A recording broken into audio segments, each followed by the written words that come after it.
Selamat malam Bapak Ibu Saudara yang saya kasih dalam Tuhan Yesus Kristus. Kita berjumpa kembali dalam persekutuan doa Yabes pada malam hari ini. Kita bersyukur kita terus dipelihara oleh Tuhan sampai hari ini. Mari kita akan mulai persekutuan kita akan memuji Tuhan. Di masa Prapaskah ini kita akan menyanyikan lagu Di Depan Mata Yesus. Di depan mata Yesus, ku buka kehidupanku dan isi hati yang keruh. Di depan mata Yesus, di depan mata Yesus, ku buka kehidupanku dan isi hati yang keruh. Di depan mata Yesus. Mari kita masuk di dalam doa. Di depan mata Yesus kami ingin membuka seluruh kehidupan kami, Tuhan. Kami tahu kami seringkali mengecewakan hati-Mu, kami seringkali membuat Engkau sedih, Tuhan. Ampuni segala dosa dan kesalahan kami, sucikan dan layakkan kami, Tuhan, untuk kami boleh datang menghadap hadirat-Mu. Kami boleh memuji Tuhan, mendengar firman Tuhan, juga berdoa bersama-sama. Berkati waktu ini Tuhan, supaya waktu ini boleh menjadi waktu yang indah dan berkenan di hati Tuhan. Terima kasih, dalam Yesus kami berdoa. Amin. Sebelum kita mendengarkan firman Tuhan, biarlah di masa-masa Prapaskah ini kita terus mengingat akan cinta kasih Tuhan. Hanya karena kasih-Nya Dia mati buat kita. Mari kita nyanyikan lagu dari NKB nomor 85, Karena Kasih-Nya. Mari kita nyanyikan lagu ini bersama-sama. Mengapa Yesus turun dari surga, masuk dunia gelap penuh celah, berdoa dan bergumul dalam taman, cawan pahit pun diterimanya. Mengapa Yesus menderita di darat, dan mahkota duri pun dipakainya? Mengapa Yesus mati bagi saya? Kasih-Nya, ya karena kasih-Nya. Mengapa Yesus menderita di darat, dan mahkota duri pun dipakainya? Mengapa Yesus mati bagi saya? Kasih-Nya, ya karena kasih-Nya. Mari kita mendengarkan firman Tuhan. Selamat malam Bapak Ibu dikasih oleh Tuhan. Kita bersyukur tangan Tuhan menuntun kita boleh memasuki Minggu Prapaskah demi Minggu Prapaskah. Dan hari ini mari sekali lagi kita akan belajar sebuah kebenaran firman Tuhan yang diambil dari Yohanes 13 ayat 31 sampai 35 dengan judul Identitas Murid Kristus. Namun sebelum kita baca dan merenungkan firman Tuhan, kita berdoa. Tuhan, sebentar kami mau belajar dari Engkau sebuah keteladanan, sebuah pengajaran yang indah, yang agung yang Engkau berikan kepada kami. Ajar kami boleh belajar dan mengikuti dan taat akan pengajaran-Mu. Dalam nama Yesus kami berdoa. Amin. Yohanes 13 ayat 31 sampai 35. Identitas murid Kristus. Saya akan bacakan di ayat 34 dan 35 saja. Aku memberikan perintah baru kepada kamu, yaitu supaya kamu saling mengasihi, sama seperti aku telah mengasihi kamu. Demikian pula kamu harus saling mengasihi. Dengan demikian semua orang akan tahu bahwa kamu adalah murid-muridku, yaitu jikalau kamu saling mengasihi. Bapak Ibu yang dikasihi oleh Tuhan, identitas itu sangat penting bagi setiap kita. Saudara dikasih Tuhan, pada waktu kita menjadi sebuah murid, sebuah sekolah atau mahasiswa, sebuah universitas, tentu ada simbol-simbol atau ada identitas-identitas yang bisa kita tampilkan sehingga orang boleh tahu, bisa tahu bahwa kita adalah mahasiswa universitas tertentu atau siswa di sekolah tertentu. Mungkin lewat pakaian atau identitas yang lainnya. Demikian juga pada waktu kita menjadi karyawan sebuah perusahaan, tentu kita juga punya identitas sebagai tanda pengenal bahwa kita adalah karyawan perusahaan tersebut. Saudara kasih Tuhan, demikian juga sebagai murid Kristus, kita pun punya identitas. Saudara sekalian, banyak orang berpikir identitas orang Kristen adalah kalau dia pakai kalung salib, anting-anting yang ada simbol salib, di rumah dia pasang salib. Ataupun dia seringkali berbicara tentang nama Yesus, ataukah yang lainnya, sehingga dia berkata itulah simbol yang menunjukkan saya sebagai orang Kristen. Tapi saudara yang kasih Tuhan, simbol-simbol itu, salib yang kita pakai di kalung ataupun yang lainnya, belum tentu itu bisa menunjukkan bahwa kita adalah murid Kristus yang sejati. Mungkin orang bisa tahu kita orang Kristen, tapi belum tentu kita bisa menunjukkan kita adalah murid Kristus yang sejati. Dan orang lain belum tentu bisa melihat kita adalah murid sejati hanya lewat simbol-simbol tersebut.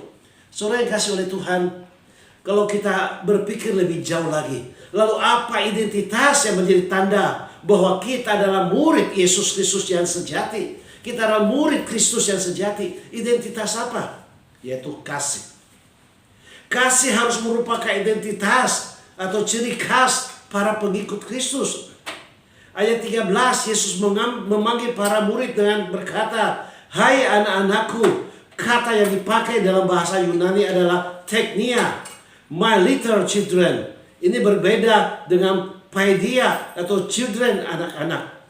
Teknia adalah kata yang dipakai seorang ayah kepada anaknya yang masih kecil. Seperti orang tua yang sudah mau mati di tempat tidur dan memanggil anak-anaknya yang masih kecil untuk memberikan pesan yang terakhir kepada mereka. Saudara yang kasih Tuhan, kata ini memberi kesan yang mendalam bagi Yohanes, sehingga dia memakai kata ini di dalam surat-surat yang lain. Melalui nats yang kita baca, Tuhan Yesus ingin mengingatkan, memberi teladan dan menunjukkan bagaimana seharusnya kasih yang benar itu dipraktekkan. Walaupun dia tahu salah seorang muridnya akan mengkhianati dia, tetapi dia tetap menunjukkan kasih kepada murid yang sebentar akan mengkhianati dia. Dia tetap membasuh kaki muridnya itu. Saudara yang kasih oleh Tuhan, Roma 5 ayat 8 memberitahu kepada kita, akan tetapi Allah menunjukkan kasih-Nya pada kita oleh karena Kristus telah mati untuk kita ketika kita masih berdosa. Allah menunjukkan kasih-Nya. Di dalam terjemahan lain dikatakan Allah membuktikan kasih-Nya pada kita oleh karena Kristus telah mati untuk kita ketika kita masih berdosa. Yohanes 3:16 katakan, karena begitu besar kasih Allah akan dunia ini, sehingga Dia telah mengaruniakan anaknya yang tunggal, supaya setiap orang yang percaya kepadanya tidak binasa, melainkan beroleh hidup yang kekal. Jadi identitas kita sebagai murid Kristus adalah kasih. Namun pertanyaan untuk perenungan lebih jauh, kasih yang bagaimanakah yang harus kita nyatakan sebagai identitas murid Kristus sejati? Kasih yang bagaimanakah? Yang pertama, kasih yang tidak mengenal musim. Kita bisa lihat di ayat 31 ataupun 34, kasih yang tidak mengenal musim. Kasih di segala waktu. Kasih yang walaupun, atau kita bisa katakan kasih yang tidak mengenal musim adalah kasih agape. Saudara kasih Tuhan, di tengah situasi di mana sebentar lagi ada yang mau mengkhianati dan menyangkal Yesus, justru Yesus tetap membasuh kaki Yudas dan memberi perintah yang baru untuk saling mengasihi. Bukankah itu kasih yang luar biasa yang tidak mengenal musim? Walaupun ada murid Yudas yang akan mengkhianati dia, dia tetap menyatakan kasih. Bahkan dia memberikan perintah baru kepada murid-muridnya setelah Yudas pergi meninggalkan mereka. Memberikan perintah baru untuk saling mengasihi. Saudara sekalian, jelas dikatakan sesudah Yudas pergi, berkatalah Yesus, aku memberikan perintah baru kepada kamu, yaitu supaya kamu saling mengasihi. Saudara kasih Tuhan, apakah ini sebuah perintah baru? Sebenarnya bukan. Tapi apa makna, apa arti daripada perintah baru di sini? Kata baru di sini. Saudara kasih Tuhan, yang menarik di sini kata baru berarti segar. Artinya kasih kita harus selalu segar kepada orang lain. Tidak luntur atau goyah serta tidak lengang oleh musim atau waktu karena sikap orang lain yang mengecewakan kita. Baru itu artinya segar yang tidak lengang oleh waktu. Saudara kasih oleh Tuhan, itulah kasih Tuhan Yesus yang selalu segar, yang memiliki kekuatan dan daya tahan, sehingga walaupun dia dikhianati, dia disangkali, ditinggalkan sendirian, kasih yang rela berkorban tanpa pamrih dinyatakan oleh Yesus. Kasih Yesus tak pernah berubah. Kasih yang tidak pernah mengenal musim. Bukan kasih karena engkau mengasihi aku maka aku mengasihi kamu. Tidak. Tapi justru kasih yang tidak mengenal musim adalah kasih agape. Kasih yang walaupun saya mengasihinya, saya mengasihinya walaupun ia membenci saya, walaupun ia mengkhianati saya tetap mengasihi dia. Kasih yang tidak mengenal musim. Itulah kasih yang Yesus wujudkan, nyatakan. Kasih perintah yang baru bisa juga dimaknai bahwa sebuah standar baru yang Yesus berikan ke dalam perjanjian baru. Perjanjian lama katakan mata ganti mata, gigi ganti gigi. Tapi Yesus katakan kasihilah musuhmu. Yesus tetap mengasihi Yudas. Saudara yang kasih oleh Tuhan, di dalam Yohanes 15 ayat 12 sampai 14 di situ kita akan menemukan bahwa wujud puncak dari kasih itu adalah pengorbanannya untuk sahabat-sahabatnya. Di situ dikatakan tidak ada kasih yang lebih besar daripada kasih seorang yang memberikan nyawanya untuk sahabatnya. Saudara yang kasih Tuhan, di dalam masa-masa ini biarlah kita terus merenungkan akan kasih Yesus di segala musim. Dia memberikan standar baru kepada murid-muridnya, yaitu standar kasih agape, kasih yang tidak mengenal musim, kasih yang menjadi identitas orang percaya, kasih agape menjadi identitas orang percaya. Dan inilah yang menjadi pembeda para murid dari dunia. Saudara sekalian, kasih agape membedakan dengan orang-orang yang belum mengenal Tuhan, yang menjadi pembeda para murid dari dunia. Saudara sekalian, sama seperti Yesus yang rela memberikan nyawanya untuk mengasihi manusia, demikian pula kita rela memberikan waktu, daya, dana kita sebagai wujud kasih kita bagi orang lain. Hal yang kedua, kasih yang bagaimanakah? Yang kedua, kasih yang dipraktekkan bukan sekedar teori. Saudara sekalian, bagi Yesus kasih memang tidak cukup hanya diajarkan atau teori, atau dijadikan simbol, slogan, atau wacana semata, tetapi harus melekat dalam gaya hidup kita, sehingga menjadi ciri khas setiap murid-muridnya. Saudara kasih Tuhan, untuk itu Yesus memberikan pengajaran dan sekaligus teladan. Ia berkata, sama seperti aku telah mengasihi kamu. Sebuah pembuktian, bukan hanya teori, bukan hanya kata-kata, tapi dia tetap mengasihi kamu. Termasuk Yudas yang sebentar lagi akan mengkhianati dia. Saudara yang kasih Tuhan, bagi Tuhan Yesus, kasih memang tidak cukup hanya diajarkan atau teori, dijadikan simbol slogan atau wacana semata, tapi harus melekat dalam gaya hidup murid-muridnya. Saudara kasih Tuhan, itu sebabnya Yesus memberikan pengajaran dan sekaligus keteladanan. Ketika ia memberikan perintah untuk mengasihi, ia sudah mempraktekkan kasih itu terlebih dahulu. Yesus tidak hanya pandai berteori tentang kasih, tapi hidupnya adalah sebuah keteladanan bagaimana mengasihi yang sesungguhnya. Dan disalib di Bukit Golgota adalah puncak atau bukti kasihnya yang tiada taranya. Bahkan di atas kayu salib pun dia berdoa dengan di kalimat yang pertama, "Ya Bapa, ampunilah mereka sebab mereka tidak tahu apa yang mereka perbuat." Saudara sekalian, sebuah kasih yang mengampuni, kasih yang begitu luar biasa, bukan hanya dengan kata-kata, tapi dia praktekkan, dia mengampuni, dia mendoakan orang yang sudah menyalibkan dan menyakiti dia. Saudara kasih Tuhan, dalam 1 Yohanes 3:18 mengatakan, "Anak-anakku, marilah kita mengasihi bukan dengan perkataan atau dengan lidah, tapi dengan perbuatan dan dalam kebenaran." Dunia membutuhkan sentuhan belas kasihan kita.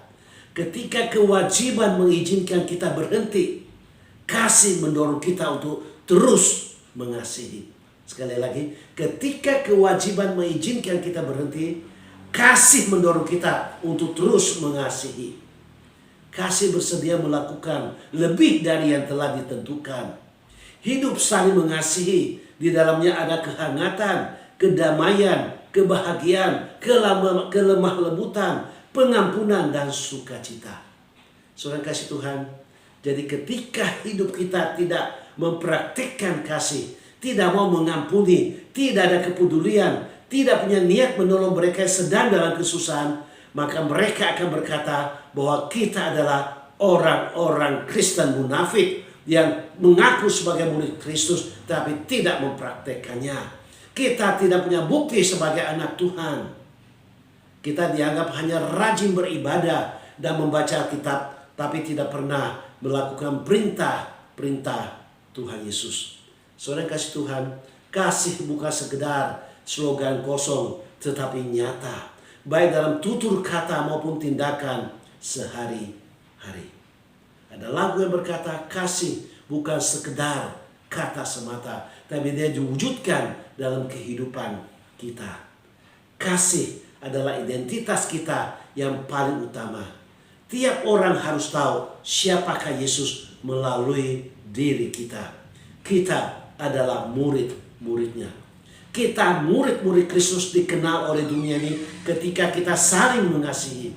Semua simbol kekristenan yang ada hanya sebuah tanda dan tidak akan berarti apa-apa kalau kita tidak melakukan atau mempraktekkan kasih dalam kehidupan kita. Ingat, mengasihi adalah sebuah perintah, bukan ajakan ataupun sebuah undangan. Mengasihi orang harus berupa perbuatan nyata, bukan kata-kata semata. Jadikan kasih sebagai gaya hidup, bukan sebagai paksaan. Kasih menjadi kesaksian hubungan para murid dengan Yesus. Kalau standar kasih ini hilang dari komunitas orang percaya, maka hilang pula identitas kita sebagai murid Kristus. Karena kasih adalah ciri dari komunitas orang percaya dan inti dari ajaran Yesus. Saat ini ada banyak orang sedang bergumul dengan kehidupan sehari-hari, dilanda kekhawatiran dan ketakutan. Marilah kita hadir bagi mereka seperti Kristus yang telah dan selalu hadir menolong dan memberkati hidup kita. Bagaimana dengan kita? Masih adakah standar kasih, ciri ajaran Yesus dalam komunitas kita? Kiranya dunia semakin mengenal kita sebagai murid Kristus dan memuliakan Allah karena kasih yang kita nyatakan di dunia ini. Amin. Mari kita berdoa. Kami bersyukur Tuhan untuk keteladanan kasih yang Engkau sudah ajarkan kepada kami. Engkau bukan hanya teori, tapi Engkau wujud nyatakan dalam kehidupan dan pelayanan-Mu. Bahkan Engkau rela mati di atas kayu salib ketika kami masih menjadi seterumu, masih menjadi orang yang berdosa. Bahkan Engkau berdoa, ampunilah mereka. Saudara sekalian, Tuhan, kami bersyukur kepadamu Tuhan untuk anugerah keteladanan yang Engkau berikan. Biar kami boleh juga menyatakan kasih kepada orang lain dan dunia mengenal kita dunia boleh mengenal Kristus melalui kita, karena kami boleh saling mengasihi satu dan lainnya. Terima kasih Tuhan. Dalam nama Yesus kami berdoa. Amin. Sampai berjumpa di minggu yang akan datang. Shalom. Terima kasih untuk firman Tuhan yang boleh kita renungkan bersama-sama. Mari kita sekarang untuk siapkan hati kita masuk dalam doa syafaat. Mari kita mengucap syukur selalu kepada Tuhan untuk pimpinan dan penyertaan Tuhan sepanjang hari ini, juga seminggu yang sudah kita lalui. Mari kita bersyukur kepada Tuhan. Tuhan, kami datang kepadamu. Terima kasih untuk sepanjang pagi hingga malam ini. Kami juga bersyukur untuk sepanjang minggu yang sudah kami lalui ini Tuhan. Kami boleh melakukan semua aktivitas kami masing-masing. Dan saat ini kami boleh menyatukan hati kami untuk kami boleh berdoa bersama-sama. Ampuni dosa-dosa kami ya Tuhan, supaya kami boleh dilayakkan dan kami boleh berkenan di hati-Mu. Terima kasih, dalam Yesus kami berdoa. Amin. Kita tetap terus berdoa untuk ibadah onsite kita, supaya Tuhan terus menjaga, memelihara, Tuhan memberikan kekuatan, kesehatan, imun kepada kita semua, baik yang melayani maupun jemaat yang hadir. Kita doakan untuk streaming, juga keamanan, dan semua ibadah boleh berjalan dengan baik. Mari kita berdoa bersama-sama. Kita juga bersyukur kita sudah boleh masuki Minggu Prapaskah yang kelima. Dan Tuhan terus mempersiapkan kita untuk masuk Jumat Agung dan Paskah. Kita juga doakan untuk persekutuan doa Yabes ini. Mari kita buka suara, kita berdoa. Tuhan, kami datang kepadamu. Kami terus berdoa untuk ibadah onsite ini Tuhan. Kami tahu semua bisa berjalan hanya karena anugerah dan kemurahan Tuhan. Kami berdoa menyerahkan Tuhan supaya ibadah ini bisa terus berjalan dengan lancar. Dan Tuhan juga memberkati setiap penata-layan, setiap jemaat yang hadir diberi kekuatan, kesehatan, imun yang kuat. Juga hamba-Mu yang akan menyampaikan firman Tuhan, Tuhan urapi, Tuhan berkati dia, supaya dia boleh menjadi berkat bagi kami semua. Kami bersyukur kami sudah boleh masuki Minggu Prapaskah yang kelima. Biar kami boleh semakin mempersiapkan diri untuk masuki Jumat Agung dan Paskah. Berkati juga Tuhan untuk streaming dan juga keamanan. Tuhan jaga, Tuhan pelihara, dijauhkan dari orang-orang yang mau berbuat jahat. Dan biarlah semua peralatan dipakai boleh berfungsi dengan baik dan untuk kemuliaan nama Tuhan. Terima kasih Tuhan, kami serahkan persekutuan doa Yabes ini juga. Biar Tuhan juga terus pimpin, berkati, sehingga kami boleh bersama-sama menyatukan hati kami untuk berdoa, untuk memohon belas kasihan dan kemurahan Tuhan untuk gereja-Mu dan untuk hal-hal yang lain yang menjadi pokok-pokok doa kami. Terima kasih, dalam Yesus kami berdoa. Amin. Terus tolong dukung dalam doa untuk keluarga kami, supaya kami boleh diberi kekuatan, kesehatan, kami boleh diberikan urapan dan kuasa dari Tuhan dalam pelayanan. Juga anak-anak kami diberi sehat, Tuhan juga pimpin pekerjaan dan masa depan mereka. Mari kita berdoa bersama-sama. Tuhan, saat ini kami terus berdoa untuk keluarga hamba-Mu. Kami tahu Tuhan, kami sangat lemah dan kami tidak berdaya tanpa dukungan doa jemaat-jemaat-Mu. Berkati Tuhan, supaya jemaat-jemaat boleh setia mendoakan kami, dan kami boleh diberi kekuatan, kesehatan, kami boleh diberikan urapan dan kuasa dalam pelayanan, kami boleh menjadi berkat di dalam pelayanan yang Tuhan percayakan. Kami serahkan juga Tuhan anak-anak kami, Kau berkati mereka, beri kekuatan, kesehatan. Tuhan juga pimpin semua pekerjaan, usaha mereka, dan masa depan mereka. Kau tuntun, Kau berkati Tuhan, supaya mereka boleh sungguh-sungguh berjalan bersama Tuhan, dan mereka boleh menemukan pasangan hidup yang tepat, yang sesuai dengan rencana Tuhan. Terima kasih, dalam Yesus kami berdoa. Amin. Kita akan mendukung dalam doa jemaat-jemaat kita. Mari kita terus berdoa untuk kesehatan mereka. Tuhan terus lawat mereka. Kalau ada di antara mereka yang belum sehat, biar Tuhan yang memberikan kesehatan, pemulihan kepada mereka. Dan kita juga doakan untuk anaknya Cik Kyok, Christine dan keluarganya yang sedang sakit juga. Biar Tuhan juga jamah, Tuhan pulihkan, Tuhan sembuhkan. Kita juga berdoa untuk pekerjaan jemaat-jemaat kita, juga kerohanian mereka dan keluarga mereka masing-masing. Segala pergumulan juga, biar Tuhan yang menyelesaikan setiap masalah yang mereka hadapi. Mari kita berdoa bersama-sama. Tuhan, saat ini kami mau berdoa untuk jemaat-jemaat-Mu. Tuhan berkati usaha pekerjaan mereka. Kami juga serahkan keluarga mereka masing-masing, biar mereka boleh menjadi saksi-Mu Tuhan, untuk keluarga besar mereka, dan juga Tuhan berkati segala yang menjadi pergumulan mereka. Tuhan buka jalan, Tuhan yang akan menyelesaikan setiap masalah-masalah mereka hadapi. Mereka boleh terus mengandalkan Tuhan.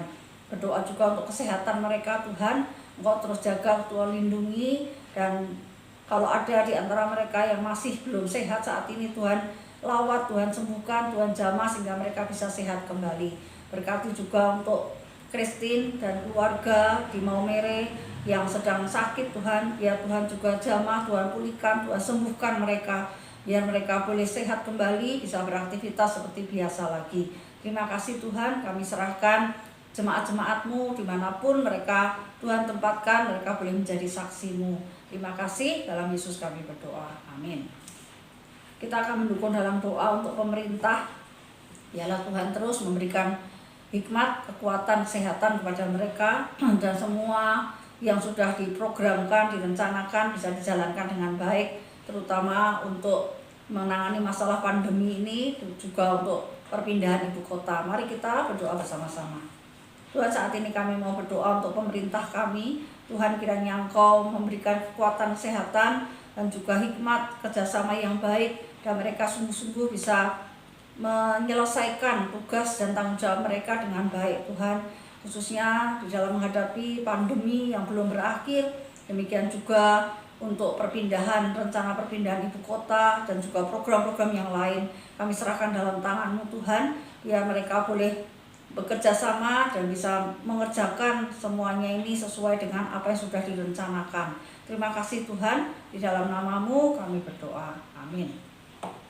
Mari kita berdoa khusus untuk keamanan negara kita di masa-masa puasa ini, dan juga nanti Lebaran. Kita doakan supaya semua boleh berjalan dengan baik, tidak ada gangguan apa-apa, dan keamanan khususnya aparat bisa menjaga keamanan negara kita dengan baik. Mari kita berdoa bersama-sama. Tuhan, kami berdoa menyerahkan untuk keamanan bangsa dan negara kami, khususnya di dalam masa-masa puasa dan juga nanti sampai Lebaran. Tuhan, kiranya Engkau tolong, Engkau pimpin Tuhan. Biarlah aparat pemerintah mereka bisa menjaga keamanan ini dengan baik, sehingga negara ini bisa tetap terjaga dengan kondusif dan tidak ada masalah-masalah yang lain. Tuhan, kami serahkan Tuhan Yesus, kalau ada orang-orang yang merencanakan hal-hal yang jahat, yang buruk di masa-masa ini, biar Tuhan yang tolong sehingga aparat bisa bertindak dengan cepat. Tuhan, kami mau serahkan masa-masa ini ke dalam tangan Tuhan. Terima kasih, Kau jaga, Kau pelihara keluar masuk anak-anak-Mu juga. Terpujilah nama-Mu Tuhan, dalam Yesus kami berdoa. Amin. Yang terakhir, mari kita serahkan masa depan gereja kita, segala rencana ke depan, khususnya rencana untuk menjadi gereja yang dewasa dan mandiri, kita serahkan ke dalam tangan Tuhan. Biar Tuhan yang mengatur dan memimpin semuanya. Biarlah Tuhan yang campur tangan sehingga kita boleh menjadi gereja yang mandiri dan dewasa. Mari kita berdoa bersama-sama. Tuhan, kami mau menyerahkan segala rencana dan masa depan gereja kami. Kami rindu kami boleh menjadi gereja yang dewasa dan mandiri, Tuhan. Banyak hal yang kami butuhkan, banyak hal yang kami harus persiapkan. Biar Tuhan yang pimpin, Tuhan yang campur tangan, sehingga semua rencana ini boleh Tuhan lancarkan, dan Tuhan sendiri yang akan berjalan di depan kami. Kami serahkan Tuhan semuanya di dalam tangan-Mu. Biarlah kami boleh menjadi gereja yang gereja lokal yang dewasa dan mandiri. Terima kasih Tuhan, semua kebutuhan-kebutuhan kami Tuhan juga sediakan, Tuhan cukupkan, Tuhan limpahkan. Terima kasih, dalam nama Yesus kami berdoa. Amin. Demikianlah persekutuan doa kita. Sebelum kita mengakhirinya, mari kita memberikan persembahan yang terbaik untuk Tuhan. Mari kita berdoa bersama-sama. Tuhan, terima kasih untuk persekutuan doa pada malam hari ini. Kami mau menyerahkan persembahan kami juga kepadamu. Biar persembahan ini boleh berkenan di hati-Mu Tuhan, boleh menjadi persembahan yang harum di hadapan Tuhan, dan Kau memberkati tangan-tangan yang memberi, tangan-tangan yang mengelola juga. Dalam Yesus kami berdoa. Amin. Demikianlah persekutuan doa kita. Biarlah kita boleh tetap sehat, dan kita boleh berjumpa kembali di minggu yang akan datang. Tuhan memberkati.